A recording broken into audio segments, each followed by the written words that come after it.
Hello, and welcome to Shedding the Bitch Radio, where you can discuss, debate, and get advice on how to discover and shed the bitches of fear, insecurity, self-doubt, and negative mindsets so you can realize your dreams and life purpose and create and accelerate the riches you want in life.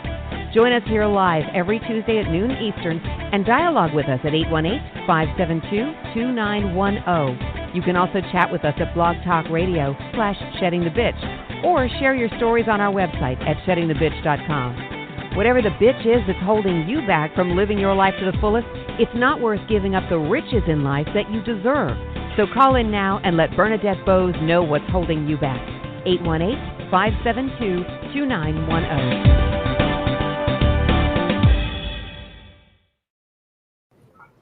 Good day, everyone, and welcome to Shedding the Bitch Radio. Yes, I'm Bernadette Boas, and it's being brought to you by Ball of Fire Coaching, as always. And I'm so excited to have this conversation today because if you've ever heard the term unicorn and you've ever considered becoming a unicorn brand, then you definitely want to be sure that you listen up for our discussion today, because we're going to get into all of it with our guests. But before we do, a shout out to our new listeners and viewers. Absolutely love the fact that you're finding us on any one of the streaming services, but specifically Blog Talk Radio, Apple Podcast, Stitcher. You might find us on TuneIn, and then you're also finding us on our Shedding the Bitch TV channel on YouTube, which we love. And we also stream the show into our Shedding the Bitch Facebook page. So wherever you're finding us, thank you for the likes, the tweets, the shares, the subscriptions, the ratings. They all benefit us tremendously and allow us to get some eyes and ears beyond yourselves onto the program. At the same time, thank you for your suggestions, because you're sending in ideas for topics as well as for guests. So continue doing that as well through your comments and your tweets and your posts. And we will be sure that we are taking advantage of all that great input. Of course, we can't do that without our ongoing tribe of listeners and viewers. And you're the ones who have helped us get new eyes and ears onto the program. So thank you so much. Continue doing what you're doing. And we'll just look forward to kind of expanding and growing with you and really bringing you the top of mind issues and guests in order for you to be creating riches in your work and in your life. And then we also need to thank our sponsor, North Georgia Tax Solutions. Debbie Snelling and her team, they are a full service financial and tax services company that services all over the country, not just North Georgia. So be sure to check out her and the services that her and her team provides at ngtaxsolutions.com. Tell her I said hi. She's awesome. And if you have any financial or tax services need for both your personal or for your business, reach out to Debbie and her team and allow them to serve you. All right. Okay, let's get into this conversation, shall we? Again, we're talking about skipping steps to create a global unicorn brand. So the question is, do you do what you love? Do you do what you love and hope that you'll never have to work a day in your life? You've heard that popular saying, do what you love and you never have to work a day in your life. Well, it's a phrase many people aspire to. Now, Lisa Caprelli, our guest, shares how she helped people do what they love in business for 30 years. She has a background in marketing, and then she quit that life to pursue her own business dreams of creating a children's brand called Unicorn Jazz. And we're going to hear all about that as well. Unicorn Jazz and Lisa, through her children's book series, empower children with social emotional intelligence lessons. Lisa shares how she kept creating, even through the pandemic, remaining innovative to entertain children with her TV show, The Thing I Do. Now, when students are asked ask Lisa why she is so passionate about writing, she'll say, I grew up shy and introverted. My only voice was on paper. So with that, this Latina author has created a world-class brand around a unicorn named Unicorn Jazz with animal friends and ocean animal characters. Now, Lisa has made writing her life. And as an entrepreneur, and while building a great career helping CEOs and leaders to turn their business into meaningful brands, Lisa went on a 2.5-year mission researching and interviewing 13 notable entrepreneurs on what makes for a meaningful, happy, and prosperous life, to be able to give back voices through stories for young readers. You can even enter her book, Skip a Step, Imparting Wisdom for Young Entrepreneur Minds. Now, this best-selling author is proud to be the first generation to graduate from college. She graduated magna cum laude with a bachelor's of science degree in social psychology. Her passion for studying human behavior and teaching is seen in her work. She believes in community outreach and volunteering, as seen with her reach and storytelling with children's hospitals. Wow, wow, wow, wow, wow, wow. How are you? That introduction is amazing. How are you? How are you? And where are you calling from? Yes, I live in California today. I've been here for 20 wonderful years. I was born and raised in El Paso, Texas, in a big Hispanic family. Yeah, nice. Now, Lisa, I will often provide our listeners like a rich question around the topic so they can really ground themselves in to the conversation. And this conversation about unicorn brands, every entrepreneur out there needs to be listening and watching and wanting to take in what it is that Lisa has to share. So your rich question for everybody, I want you to be thinking about as we get into this conversation is kind of, where are you in your own brand development journey? Are you at the beginning stage and not many people know who you are and what your brand is? Are you at the middle stage, but you need a little help and support and a little bit of maybe a kick in the butt in order to really be putting into place what you need to in order to become a unicorn brand? Or are you a unicorn? Because if so, then we want to hear from you. But at the same time, Lisa's going to provide a lot of tips and advice for you to be able to answer that question and then do something about moving yourself forward to that unicorn brand. I love that. So tell me, tell us your backstory. What kind of brought you into this area of focus beyond the children's books, obviously? Yes, I didn't, first of all, know that this would be what I'm doing today. I'm so grateful. I turned 50 this year. And if you would ask me when I was a little girl that I would be doing what I love, being an author was actually always a dream of mine. I never thought like you could do it full time or what that would become, you know. I've created 16 books and counting in the past 17 years or so since living here in California. Learned a lot. A lot of things I've learned has been self-taught thanks to technology and knowledge that we are all growing up with so fast. And so I'm so blessed that I grew up, going back to El Paso, Texas. I grew up with some humble beginnings, a family of 5. My mom divorced when I was 4 years old. And she certainly had a lot of challenges and a handful of kids to raise. And I bet. I had, some people that believed in me, like my grandmother, my teachers. I was always a geek. So that's kind of, I think, being an overachiever was how I wanted to make my mark in this world. As you mentioned, I did grow up shy, very shy, like my character, Unicorn Jazz. In the first book, she moves to a new lands in search of new friends. She feels like she doesn't belong until someone believes in her. Now, how many times has that been many of our stories, right?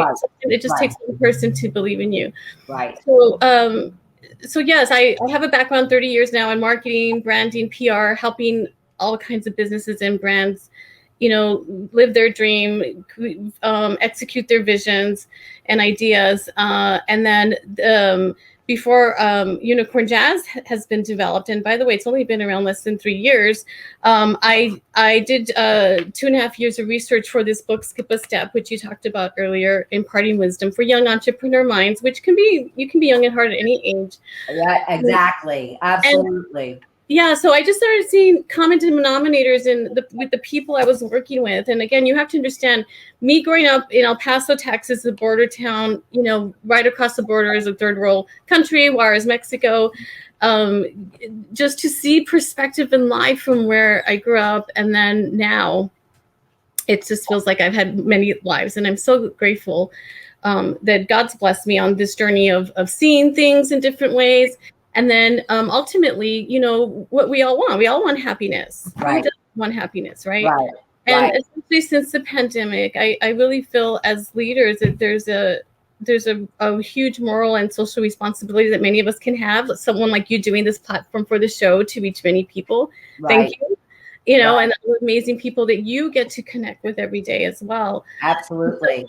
So during the pandemic, I too was affected in my work being held back per se. I couldn't go into schools anymore. That was the lifeblood of what I do. Right. Right. That's when I said, In what way? In what way is it the lifeblood of what you do? well, I'm so fortunate that I get to go into schools and be the guest speaker. You know, when we were young, we did guest speaker live assemblies back to back. Right. Yep. So that was the formula that I was doing right before the pandemic, and I was getting requested for more schools who were seeing the impact I was making with my story of being shy, being the one that, you know, the odds were against me kind of thing. Right. And the underdog in a way, which, you know, I wanted to appeal to as many students as I can. And if they're the extroverted, popular one, I'm like, help the other kids, you know? Yes. Yes. Yes. Dynamic happening from my storytelling and, Right. and encouraging kids of all ages to use their imagination and creativity and to do things that they never thought they could do. And so I created the Thing I Do show at the onset of the pandemic, which is going to be the name of my book anyway, The Thing I Do, which is the song The Thing I Do. So I just kind of reshifted and said, instead, what can't I do? And, you know, woe is me, which happened to a lot of people during the pandemic. Yeah, yes, absolutely. Absolutely. Quicksand, by the way. It's huge quicksand to be depressed or not happy. Right. And so I said, what can I do? I know broadcasting. I've done shows. I can learn how to make a visual show, which is The Thing I Do, which is now on Amazon TV. We're putting a season out this summer. Excited to share that with the world. I started connecting with my small team with people all over through social media, saying, do you want to be part of our show, The Thing I Do, which I describe as the modern day Sesame Street, where people can send in their own content. And so what happened, Bernadette, that I didn't know was going to happen is I had kids reaching out to me, professional kid actors, Broadway singers, all these people that wanted to be part of the show. Right. Well, yeah. Okay. So, okay. I'm trying to unwrap all of that. So the whole idea of unicorn. So and then helping with businesses around the unicorn, you know, becoming a unicorn brand. Yeah. Did that stem from, you know, initially the work that you were doing around unicorn jazz to help younger people to really find the confidence and step into who they are? Yeah, it took a life of its own. Yes, with the story. I didn't, you know, every one of us has a story, as you know, when you interview people, everyone has an amazing story, right? You can find that amazing in almost everyone. And so with unicorn jazz, people often say, why unicorn? Well, unique, unicorn, you know, it kind of went together. And that's, you know, as we're all meant to be different. She has a musical note for a tail. Oh, there you go. Okay. And I just showed it to you.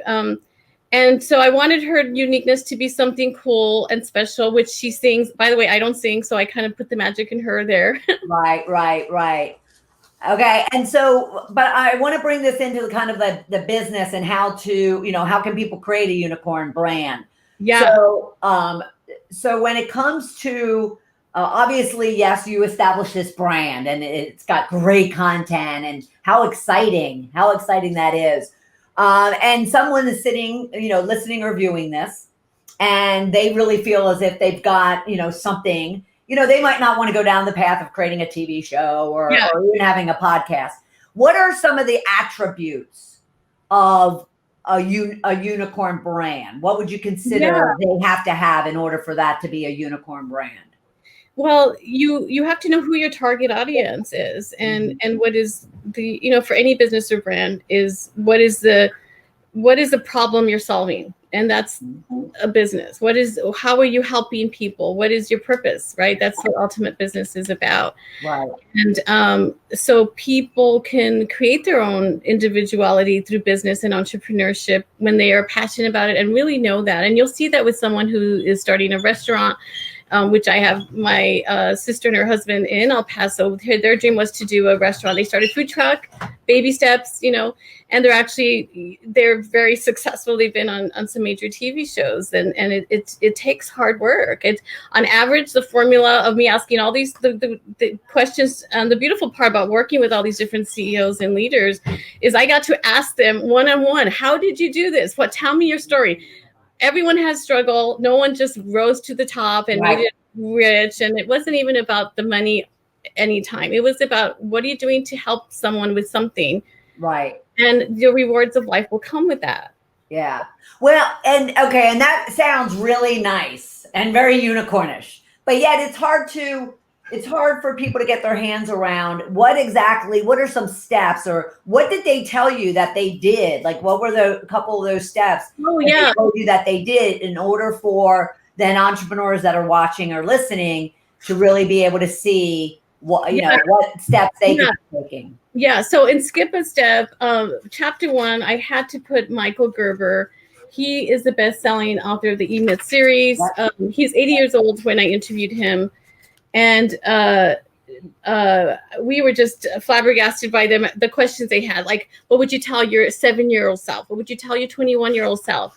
And every one of them, Michael Gerber said, and this could relate to anyone, is there something that we all have access to, and it can be free. It's a treasure trove. It's called reading.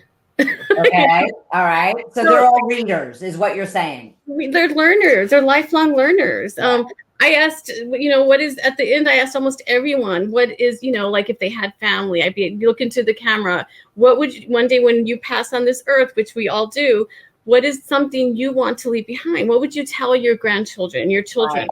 And of course, I love bringing them to that emotional, vulnerable state to get real out of them. And the common things I heard was to create, to have a vision, to be kind to others, to help others. I mean, things that sound kind of common sense, right? Yeah. That we should be doing. So it was really, Jessica Jackley, who is also, she's been on TED Talks. She's been on Oprah. She started a nonprofit micro lending foundation where you could lend money around the world to people in Africa or other, that $10 will change their life with some kind of, plan. And so she also had an idea, and she created something out of nothing. A lot of them, they had stories of someone having cancer and, their partner, facing death or starting over, the recession, things like that. But I guess what I'm trying to get to, like, what can we share with our listeners and viewers of like specific steps they could be taking in order to develop you have to know what your brand is, meaning what is the story. You have to know that and put it on paper. Get people to interview you if you don't know it. You need social media today. You have to have social media to have a brand. It's your voice, whether it's on, you need to know what are your top platforms. There's so many out there. And then when you start a business, you can't do them all. So you have to say who, for me, for Unicorn Jazz, Facebook is for the parents, educators, teachers, librarians, principals. Look, that's a huge target audience, right? I need them to be the decision makers to buy the books. The children aren't going to go buy the books. Right. But when we go into the schools, or when I provide a platform on YouTube, TV, Instagram, we want them to find the brand. And so for people watching, whatever your brand is, where are you out there? Where are you putting your voice, your photos, your videos? Video is so important. And if you have not got on the video bandwagon, meaning, creating content through a free platform called YouTube. Right. And the mistake I see people making, Bernadette, and I saw this in my marketing career, is a lot of business owners want to take on the role of marketing themselves. Okay, if you've never been a marketer, that's like saying I want to go be a chiropractor, even though I've never learned how to adjust, make adjustments on my back. So letting go of what you can't do or that's not your strong suit, you should not be doing. Yeah. And because of what happens is people, then you wear many hats, as I do. I wear probably 10 business hats, and but I know them well.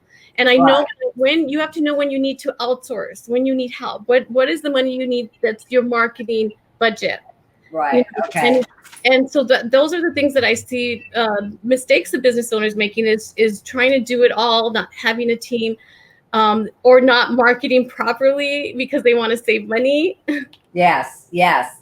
Well, and let's talk about that, because a lot of people, when they think about entrepreneurs, when they think about building their brand, and actually I was having a conversation this morning with someone, because my brand Shedding the Bitch, it's about to turn 12. Wow. And and right now it's getting some attention in all kinds of various different places. And someone commented to me, well, everything that you've done for the last 12 years, there's no such thing, like you said, as overnight success. And everything that you've put into motion will eventually, kind of start, the universe will start responding in kind. And I said, yes, but it's so funny because nowadays everybody wants something yesterday. Yeah. And yes, social media is great for getting your visibility out there and your brand awareness out there, but it still takes certain things in order for that to be, 1 year versus 10 years versus never. Do you build a unicorn brand? So what do you think is unique? Very unique about, like, even what you've done, what your family has, your sister had done with her business, or these people in your book, that is over and above what other people might be doing? It's having a reputation that your name is everything. Your name is your brand. What you say you're going to do and what you do, that's going to come from your whole life that you build. Right. Helping other people be interested in what other people do. That's what the thing I do book and the show's about, is be interested in other people's careers. And when you work somewhere, what are everyone's jobs? What do they do? Do you actually, when I worked with CEOs and leaders, I would actually make the CEO go tour everyone's job for a day. I'm like, your job is to go tours everyone's job and see what they do and do it too. Right. Like, sure. Because people, the way I see it, the people rise to, and I saw this, so it's kind of fun for me, because when I would meet top CEOs, whatever, like, I didn't treat them like, oh my God, let me treat you different, you're high above. In fact, right. They want to be, they're normal, they're human, they're imperfected, like us, and we, no one's perfect. Right. But so, well, I think that's a great conversation. So I don't want to kind of, brush over it. I think, especially in the days of the Kardashians and celebrities, people put other people on pedestals. Yeah. And, and they just think that, oh my God, these people aren't even like real, and they don't deal with anything that I deal with. And, oh my God, let me bow to them and all that kind of, and I don't have idols. And so, other than, the man above, but, so how, so what does it take for someone to really just recognize that, if you're fearful of reaching out to a major executive at a major company that you want to work, with, or you're afraid to reach out to this big client or prospective client that you really want, because you just are so insecure, you're thinking that they are, are so much bigger, better, and different than you are. How do people get over that? Yeah, you just got to do it. They're saying, if it's meant to be, it's up to me. You have to do things that you are uncomfortable with. I wasn't comfortable public speaking. I wanted someone to do it for me.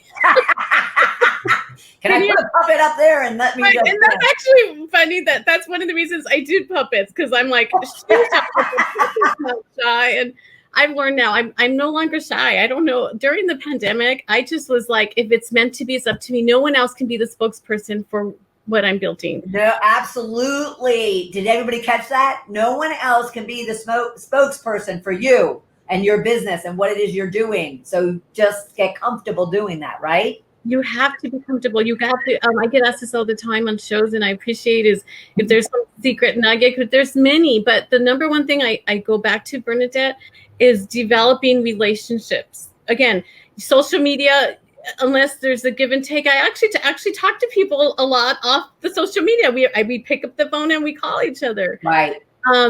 You can't. Social media alone doesn't do it. You have to bring in the communication, relationship. Yes. Absolutely. It's a two-way street, right? I mean, it's building relationships which require us Right. like getting vulnerable and opening ourselves up and letting people get to know us. And yet, people think, oh, it's a computer screen, so I don't really need to do that. And it's like, yeah, you do. You actually need to more. Yeah.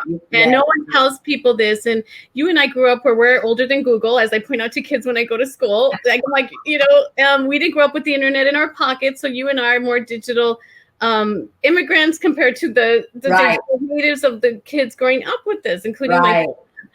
And so I've always reminding when I have interns or when I'm mentoring someone younger is you got to pick up the phone and call. You got to, use more than and not be afraid. So I see that being a need for the future with people. As you see, you go to a restaurant, everyone's texting, they're not looking at each other anymore. Yeah, they're not communicating. Well, and I think the other, dilemma is the fact that, there's been this generation, and I'm not a parent, but there's been this generation of, everybody wins. Everybody gets a trophy. Everybody, Right. There's no win and losing. And I'm like, I have 11 brothers and sisters. And my parents, they're both passed, but my dad grew up in the Depression. You better have either you've won or lost. Yeah. You better be okay with either getting on the field and you're going to win or you're going to lose. It's going to be, all about what effort you put in. And you have to be okay with either winning or losing. But there's no, this whole thing of like everybody wins. It's like, Yeah. and I think that's creating a, kind of a dilemma for young people who are now facing out of high school, out of college. They are facing the fact that, that life can suck at times. Oh, yeah. And to be, people, I see, people graduate from college and people I mentor that they can't get a job that they went to school and, a lot of work on, but it's the real world experience that you need at a young age and ongoing. And a lot of that is not in textbooks, like communication and building relationships. Helping others along the way. Right. You never know when you need help back. And always that's been my motto, and stories of like humility, like if talk about if God will humble you if you don't stay humbled. Majorly God will come in and do his thing if you need to be set straight. Absolutely. So what do you think are the other fears that people have to overcome if they're looking to move toward building a unicorn brand? What are those fears that they have to overcome? And other than, yes, they have to, kind of be okay with rejection and they have to be okay with, humility. What would you tell, entrepreneurs out there that they also need to just overcome? They need to overcome where they are technology. I see a lot of people be what I call business dinosaurs, which is why I wrote a book called Color Your Message, The Art of Digital Media. Is if they don't know things, they're trying to learn everything and cram in marketing to technology. And again, if that's not your strong suit and you're spending time on, I call that the wrong thing for you, that person, then, but you're great at other things. And you have to know that you got to, spend some money to make money, meaning on marketing, whatever that is, which can vary from person to person. You have to spend money to make money, people. Spend money to make money. You have to spend money to make money, and you have to know that it is a risk, and that's what an entrepreneur is. Right. And I would even say that you have to invest money to have money to then invest. Oh, for sure. Yeah. For sure. And you want to build a good team along the way, and you want to have balance. And I put my chapter last. So in doing this research, again, so many nuggets, but what I found was happipness was having balance in your life, right? Mm-hmm. In 5 areas: family, friendship, career, connection, and adventure. Knowing what yours are, knowing if you have a partner, knowing what theirs are. When you have employees, knowing what makes them happy, because balance is essential in life, because any one of these hats change that I describe or fall or are removed or lost, which, by the way, will always happen in life. Right. Yes, it will. Where are you and how did you fulfill those areas of life? Yeah. So that that can help you get back on track, because everyone suffers, everyone has struggle. But what are you doing to work on that other complete balance in your life as a daily basis? So for me, because I do have a responsibility for so many people, which I'm grateful for, thank you, God. I've been like, balance. Okay, is this being filled? Is this happy? Is this knowing that, it's never perfect and it's always going to change? Yes. Yeah. I love that. I absolutely love that. And I love that, because we tend to think that we have to do it all. And we tend to think that, yes, I don't have money, like the early entrepreneur, right? In the early stages, they're like, well, I don't have money to hire people. And it's like, well, wait a minute, you can go on to Fiverr and get somebody for $5, to do something for you. And then what creeps in is, after they deal with the money situation, then what creeps in is, I don't know how to teach them or convey to them what it is I need them to do. And no one knows. No one wants that. So they get it. The entrepreneurial journey is such a challenge, but it's so rewarding, especially if you work your way to a unicorn brand. Now, I love how you talk about, how helping others, because one of my favorite phrases is, serve others to serve you. Serving others serves you. Yeah. And you talk about how serving others is also like a currency. Yeah. So help us understand exactly what you mean. Well, Zig Ziglar says, if you help enough people in your life, you'll always get what you want. Yeah. So helping others is currency. And the pandemic was certainly proof of that in many regards. And when I get to know someone, I'm always saying, how can I help you? And there's always some way, and probably some kind of marketing tip, is typically, so for me, like when I'm doing an ask, like, how can you help me? How can I help you? And take me up on it, and I tell people, like, if you ever need something, if you ever need help on promoting a post, things that are within my background, right, I'm happy to do, of course. And so then you're building that goodwill currency, right? That's still a currency of getting some actionable steps. And so I've done that with a lot of different friends and different, whether it's school librarians, whether it's mom bloggers, who I take the time I do a gives for them. And then they give, like you give and you get back. Sometimes you get back tenfold, It may not be exactly tit for tat, but do things because it's a good thing to do. Not everyone reciprocates, and you learn. Okay, well then you go back, you go forward on the reciprocation tree, and you find other people that are like that they're not measuring, like, what am I going to get out of this? Right. Well, and it's I love the fact that you're bringing that up, because there's two things that I also find, and I'm curious if you do as well, that entrepreneurs struggle with. Is one, they feel, because I love this whole thing about helping others is currency, but yet they help people so much because of the fact that then they get stuck in wanting it to be currency. So, so they get people to, and they provide them coaching calls, consulting calls, marketing calls, whatever the case might be, give without ever asking, if there's an opportunity to work together. Is this something that I can help you with? And therefore it'll cost this much. So what do you tell those people that, have that fear that they're giving so much, right, that they're never able to get past that fear of, rejection, or fear of, disappointing, whatever the case might be? Well, you have to know who you're giving to, and that be in alignment with your hats and your goals and what brings you happiness and joy.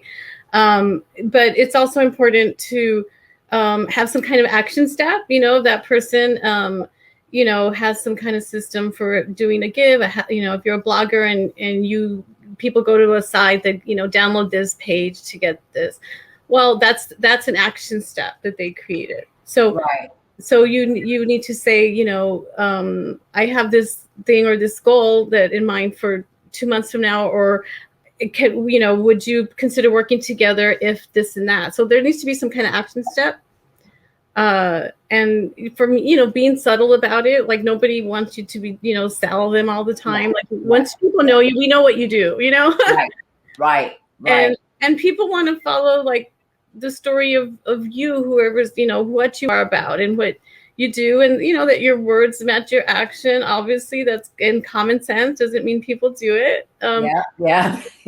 I'll tell you, Unicorn Jazz has made me a better person daily. Who am I to be to speak to children about positive lessons, about kindness, empathy, all these things? If that's not how I'm living, and again, right. So for me, that's been rewarding. Is to that people really get to know who you are. And that is the beauty of social media, is that you can kind of communicate with a lot of people at the same time. Yes. It's really brilliant, this social media. I often tell people, like, if I could have spent $5 on a test ad in the early 2000s versus like $350 on a 60-second radio spot, and that's just, we had to spend a lot. Right. It's so much easier today, very competitive too, but it's easier to start and create and operate your business. Yes. There's a lot of things you have to know, but if that's the world you want to enter, it becomes a lifelong journey. Yeah, absolutely. But so many entrepreneurs are so anxious to get to the end goal. It's even like when I, in people's businesses, and I wonder if it is for you, the minute that you hire them, are they asking you to kind of be like, okay, so how do I make money doing what I'm doing? As opposed to like, what do I need to put in place to have a successful business? Is that what you find? No, most people have a vision, a mission. They don't have it defined. They might be scattered in their brain, which it should not be in their brain.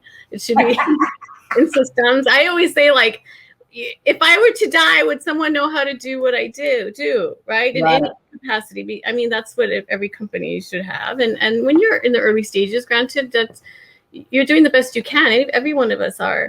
Right. But you need to know that from the beginning, what is your business doing to help people? What's the mission statement? Who do you help for community outreach? And how do you incorporate the likes and talents and interests of people that work for and with you, not just about you? Right. So for me, it's always like, it's hard because I am the spokesperson but I often say, when I stand up I say, just want you to know I represent many people right now. I represent many people. And I just want to thank them all. They don't know that they're being thanked, but I am here as a spokesperson. Again, I wish I wasn't. I wish I was over there helping but it's been my role in life, and I'm appreciative that I can share the behind the scenes journey and really then teach as young as children the importance of teamwork, which all our lives we need. There's an African proverb: if you want to go fast, go alone. If you want to go far, go together. We need people. Yeah. Well, and, sometimes do you find that entrepreneurs kind of wear the solopreneur like a badge of honor, and it's kind of like, oh yeah, no. Yeah. Why do you want to do something by yourself as opposed to build that team? It's true. It's you should never do that. I would say that would be like, tip one. But people don't know, and they it's hard to convey what you want versus do it yourself, kind of. Right. So no, but and you have to know, as Jim Collins says, in the book Good to Great, as you're building a team, get the right people on the bus and get the wrong people off the bus. It's better to go understaffed than having people on your wrong bus, and that's important. One person can take down departments, companies, or you can have people that help contribute and lead and add to that. So that's also very important. So I could see if you have where people wouldn't want to hire or train on people because it's an investment of your time. But it happens. It's part of life. You're going to probably have not good partners. I have. Did I wish that? No. You're probably going to have people that only had their best interest in mind, not yours. I mean, these are things that you know, and then how do you handle them? You know? Right. And then who is worth training more? And so for me, I'm able to recognize pretty quickly when I have someone new on my team in the long term, investing of them, because I'm always investing in them. I say, one day you're not going to be working for me. And I want your boss, Bernadette, to say, where did you learn this from? Yeah. Yes, absolutely. I love that. That's awesome. All right. So how would someone engage with you? What could they expect, in regards to what business problem do they have when they come to you? Thank you. Well, if you are a parent, a grandparent, if you have connections with schools, I love going into schools in person and virtual, which I did during the pandemic. We bring a really amazing experience. We have puppets that have come from the characters in the books. We teach, I teach as a spokesperson for Unicorn Jazz, positive life lessons to children, to the teachers. I give them free resources for all the books. Right. If I also always get people that I want to write a book one day. I do have workshops, and I'm getting asked to do them more. So if you want that, you could write to me, and I could put a Zoom workshop on the blueprint on how to write your own book or story. It's okay. And if you want to connect with me on social media, almost all the platforms, I'm easy to reach at unicornjazz.com or lisacaprelli.com. Yeah. And I'm just so grateful for so many people that are supporting the missions and work for Unicorn Jazz and the children and their children and their children to come. Right, which is beautiful. What a legacy. What a legacy, right? Yeah. Beautiful legacy. All right, so leave our listeners with one last powerful tip as far as what they could be doing right now to become a unicorn brand, global unicorn brand. Define who your audience is and cater to that, and continue building relationships, like I said, that require in person, phone calls, things like that. Yeah. And always find a way how you could be serving others. What more can you do to give back to the people around you? Yeah. And I want to ask another question. So I lied about the last question, but because you just triggered something for me. So when it comes to building relationships, yeah, many people might hear that are listening and watching. They might hear that as relationships for those prospects that will, eventually pay for me. But you're actually, when it comes to building a global unicorn brand, you're also talking about who are those people that know what you don't know? Who are those people that have the resources that can open up doors, that can make introductions? Is that what you're also meaning? Oh, yeah. Building relationships? Oh, yeah. Like, I want Unicorn Jazz to be like on the show, like Good Morning America today, one day. And I have strategy to get there. So it's not far-fetched, but right. It's steps. So it's knowing that how do I build the relationships for people that people will know people that know the story of Unicorn Jazz. So think big and go for big, because you can get. Yeah. I love that. I love you. Thank you so much. And yes, everyone, you can see, but you might not be looking. You might be listening. So yes, go to unicornjazz.com or lisacaprelli.com. Learn all about her. And be sure to be engaging. If you have considered, how can I write a book?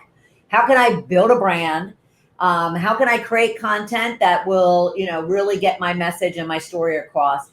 Then be sure to reach out to her and leverage her in any way, shape, or form. I so appreciate it, Lisa. Thank you so much. Thank you, Bernadette, for having me on your wonderful show. And thank you for all listeners listening. I look forward to hearing from you. Yeah, absolutely. And everyone, thank you for participating and joining in for our episode of Shedding the Bitch Radio. And I'll look forward to having you right back here next Tuesday at noon Eastern Time. Please be sure to go out to Blog Talk, Apple Podcasts, or any of your streaming services. FaceTime.